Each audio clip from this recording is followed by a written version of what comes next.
आइए इस विश्लेषण में हम नीट 2026 के उस पेपर लीक घोटाले की तह तक जाते हैं। हम यहाँ बारीकी से जानते हैं कि आखिर एक बेहद सुरक्षित मानी जाने वाली प्रणाली अचानक ढेर कैसे हो गई। ये सिर्फ कोई खबर नहीं है, बल्कि ये समझने का एक बहुत ज़रूरी मौका है कि हमारे एजुकेशन सिस्टम के सबसे बड़े छेद कहाँ हैं और उन्हें कैसे भरा जा सकता है। सोचिए, लगातार 2 साल तक हर रोज सुबह 4 बजे उठना, रात भर पढ़ाई करना और अपना पूरा ध्यान सिर्फ एक लक्ष्य पर लगा देना। 22 लाख। ये सिर्फ कोई आंकड़ा नहीं है, ये उन 22 लाख छात्रों की दिन रात की मेहनत है जिन्होंने मेडिकल एंट्रेंस एग्जाम के लिए अपना सब कुछ दांव पर लगा दिया, सिर्फ ये देखने के लिए कि उनका सपना चंद लाख रुपयों में बिक गया। ये उन परिवारों का बोझ है जिन्होंने अपने बच्चों को डॉक्टर बनने का ख्वाब दिखाया था। और इस पूरी स्थिति की सबसे बड़ी आयरनी देखिए, एक तरफ परीक्षा केंद्रों पर ऐसी कड़ी फिजिकल चेकिंग होती है कि छात्रों के कपड़ों के नाड़े तक निकलवा दिए जाते हैं ताकि नकल की कोई गुंजाइश न रहे, और दूसरी तरफ असलियत ये थी कि जिस पेपर के लिए इतनी सख्ती हुई, वही पेपर व्हाट्सएप और मोबाइल फोन्स पर खुले आम घूम रहा था। हैरानी होती है ना सुनकर। तो आज हम इस पूरे मामले को स्टेप बाय स्टेप समझेंगे। पहले नीट 2026 का संकट, फिर इस पेपर का सफर, ऑनलाइन गिरोह की सच्चाई, सिस्टम फेल क्यों हुआ और आखिर में आगे के लिए क्या समाधान है। शुरुआत करते हैं पहले हिस्से से, यानी नीट 2026 का संकट। देश की सबसे बड़ी और सुरक्षित मानी जाने वाली परीक्षा का पेपर एग्जाम से पहले ही किसी आम सामान की तरह बिकने लगा था। अब आते हैं इसके दूसरे हिस्से पर, भौतिक लीक की जांच। आखिर एक सुरक्षित प्रिंटिंग प्रेस से निकलकर ये पेपर ढेरों हाथों तक पहुंचा कैसे? चलिए इसका पूरा सफर ट्रेस करते हैं। कहानी शुरू होती है महाराष्ट्र के नासिक में एक प्रिंटिंग प्रेस से। यहां से एक इंसान इस पेपर को जयपुर के 2 मुख्य आरोपियों तक पहुंचाता है। फिर ये पत्र गुरुग्राम के एक बिचौलिए डॉक्टर के हाथ और वहां से पहुंचता है राजस्थान के सीकर में एक कंसल्टेंसी हब तक। लेकिन सुनिए, कहानी में सबसे अजीब ट्विस्ट तो अब आता है। सीकर से किसी ने ये पेपर केरला में पढ़ रहे अपने एक दोस्त को भेज दिया और एग्जाम से ठीक पहले वाली 2 मई की रात उस छात्र ने वही पेपर वापस सीकर में अपने पिता को फॉरवर्ड कर दिया, जो वहां एक गर्ल्स हॉस्टल चलाते हैं। नतीजा, परीक्षा से ठीक पहले उस हॉस्टल की सभी लड़कियों को वो पेपर थमा दिया गया। एक छोटी सी चोरी और पेपर ने पूरे देश का चक्कर लगा लिया। सीकर में चल रहे इस पूरे नेटवर्क को प्राइवेट माफिया का नाम दिया गया था। ये असल में करीब 400 लोगों का एक व्हाट्सएप ग्रुप था जो पेपर बांटने का सबसे बड़ा अड्डा बन चुका था। इनका दायरा इतना बड़ा था कि शुरू में जो पेपर 5 से 30 लाख रुपए में बिक रहा था, वो सप्लाई इतनी ज्यादा बढ़ जाने पर आखिर में सिर्फ 30,000 रुपए में बिकने लगा। चलिए अब तीसरे हिस्से की तरफ बढ़ते हैं, जो थोड़ा और चौंकाने वाला है। Online cartels. ये धंधा सिर्फ जमीन पर चलने वाला नेटवर्क नहीं था, बल्कि टेलीग्राम जैसे प्लेटफॉर्म्स पर एक पूरा काला बाजार खड़ा हो चुका था। यहाँ ऋषि महाराज जैसे फर्जी नामों से लोग खुलेआम ये प्रश्न पत्र 50 से 75,000 रुपए में बेच रहे थे। और इनकी शर्तें देखिए, एकदम कॉर्पोरेट स्टाइल। 25,000 रुपए एडवांस और बाकी का पैसा एग्जाम के बाद। ट्रस्ट बनाने के लिए ये लोग पिछले 5 सालों के पुराने खरीदारों के स्कोर कार्ड्स तक शेयर करते थे।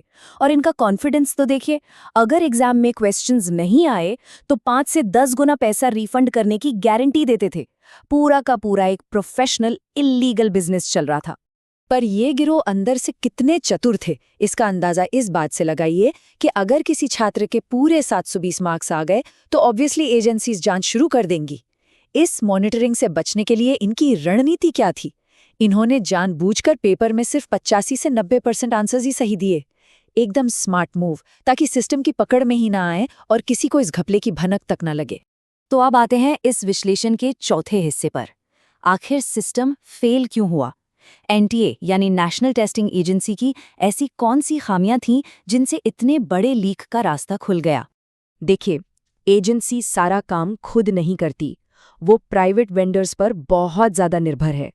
जब एक फिजिकल पेपर पूरे देश में ट्रांसपोर्ट होता है तो वो कई टेम्पररी स्टाफ के हाथों से गुजरता है। अब एजेंसी चाहे कितने भी एआई कैमरास का दावा करे, जब पेपर पेन एंड पेपर आधारित होगा और इतनी दूरी तय करेगा, लीक होने का खतरा हमेशा रहेगा।